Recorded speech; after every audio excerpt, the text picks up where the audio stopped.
That was kind of my question. Sorry for not kind of clarifying on that. It's something that I would love to learn more about, because even I get reached out to right now by a lot of companies that are saying that they want people to mine themselves, and they're offering ways to do it. I'm trying to get some conversations going with like compass mining, but I just don't know enough to really share anything more than that. Like, I know what I know, and I know what I don't know. So as far Hmm. as like people mining themselves, I'd love to learn more about that space. Compass Mining. We also had them on here, I think, about a last month. If I know Whit's not here, but shout out Whit Gibbs and Compass Mining. Yeah, My what? first, Yeah. yep, Whit Gibbs. My personal opinion, I think they are the real deal. Obviously, once again, not financial advice, but I would definitely do your research on Compass Mining. I think what they're doing is it's very it's very great for the space, and I think it's a new thing. It's great new innovation, and I think it's going to last for a very long time. Aaron, you muted your mic. You got a question, my man? Yeah, I had a couple questions real quick. Natalie, so obviously with the embracement of Miami and crypto, they're embracing it. The mayor's embracing it. Do you see places like Miami becoming crypto tourist attractions, and if so, what about the volcano in El Salvador? Do you see maybe that becoming kind of a tourist attraction for crypto enthusiasts in the future? And if so, what would a market of crypto tourism look like? Oh, that's an interesting question. I mean, I for sure think that places like that are attracting businesses and entrepreneurs in this space, but I haven't even considered the idea of crypto tourism yet. I think for sure there will be more interest. I don't know if necessarily people are visiting Miami just to see crypto but not get involved. I think it's super exciting that there are places like Miami and Wyoming and cities in Texas that are super friendly and welcoming to a community of entrepreneurs who want to get involved, and to the mining community, and saying, yes, you can set up here and we're going to support you. And we have politicians who actually know what they're talking about and are engaging with the community. So I think those places are great from a business standpoint, and sort of like attracting people to move there to work in the space. But crypto tourism, I don't know, that might be a new thing. That's cool. Sounds cool. Yep. I'm just worried about the whole. So, so Natalie, full disclosure, I have been an active lobbyist for many years, and so one of the things I do know is that politicians, in general, are about as smart as as about as smart as whale sperm, to be frank. And so, like they just like it come out, and then they just kind of swim around, and eventually they just go away. And so when you're saying like they've got smart policies, are they?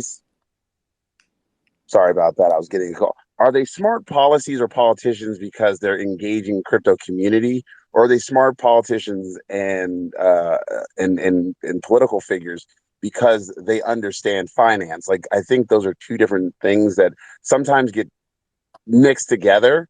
Because Hmm. just because somebody understands crypto doesn't mean they actually understand the financial institutions that are currently in existence. So maybe just kind of like offering a little bit more perspective on that, if you could, for me, I'd appreciate it. Well, yeah, sure. So I think what I meant is that as this space grows, there have been politicians who are engaging with, let's say, Bitcoiners, and they want to learn about the technology. And once they've learned, they kind of take a stance and they embrace it, and they create an environment in the area that they represent that is welcoming to entrepreneurs and companies. So I mean, we've seen that with Senator Lummis. Right now, there are a lot of like staffers that are actually contacting me, coming into my DM saying, my boss wants to learn. My boss wants to learn about this. Where do I send them? And then obviously we've seen, Miami's mayor, who has gotten some pushback, because I think, some people love him for his stance on Bitcoin. Some people are criticizing Miami coin. I mean, there's people are all over the place, obviously, with criticisms. But I just think that it's important that politicians first learn about it and educate themselves before they take a stance and are voting on things like we saw with the infrastructure bill. I think just right now, because it's so early, we have politicians who a ton of them are, quite frankly, they're old. They're not really well versed on technology. And when you see them even interact with young tech executives like on social media, Mark Zuckerberg, you kind of are like, oh my gosh, like, please stop. You don't get the space, right? So I think it's going to change as more young people who are fully articulate and well versed and tech savvy enter into the political sphere. But I'm not dissimilar from you in what you said. As a reporter, I've engaged with politicians my whole career, and quite frankly, I am very skeptical of all of them.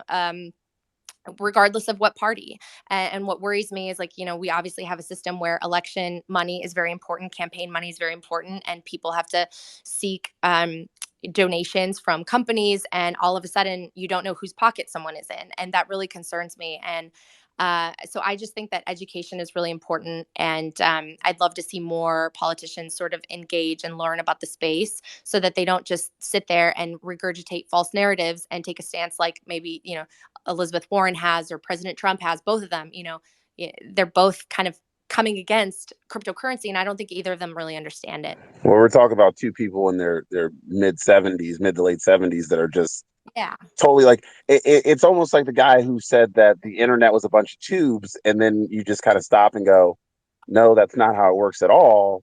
But yet Yeah. you're voting on the internet, and that's the scary thing. What's more scarier? What's scarier? The guy who's like, hey, I understand about crypto and about technology, and I can help educate you, or the person who's like, this Yeah. is dumb, and it's going to destroy the system that's fucked up our world anyway, right? That's You know, a little I, awkward.